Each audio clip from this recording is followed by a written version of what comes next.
एकजना नेताहरूको दिन सकिएका हुनुभयो रवि बराबर 1000 जना रवि जन्मिने छन् यहाँ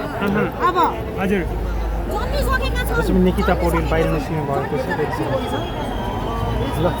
यो अत्याचार कसरी प्रतिवाद गर्नुहुन्छ यो कार्यको यो घटनाको कसरी प्रतिवाद गर्नुहुन्छ तपाईले हामीहरु चाहिँ एकदम घोर भत्सना गर्छौं यहाँ अनेक काण्डहरुलाई गरेर सिङ्गो राष्ट्र नै रविको विरुद्धमा भनिएको सिङ्गो राष्ट्र यस्तो यतिसम्म अहिलेसम्म यो मिल्न नसकेको एमाले र कांग्रेस हैन यतिका वर्षसम्म माओवादीको विरुद्धमा गएन कहीँ गएन अहिले एकजना रविले नै यो देश बिगारेको हो भने जस्तै गरेर उनीहरूले यति धेरै प्रतिशत साधेका छन् कि यो चाहिँ हामी एकदम घोर भर्सना गर्छौं के रवि लामिछानेको विरुद्धमा हामी अब एकजना रवि बराबर या त हजारौं रवि जन्मिसकेका छन् र जन्मिने पनि छन् हामी एकदम प्रतिकार गर्ने अब उहाँले चुनाव लड्न पाउनुहुन्न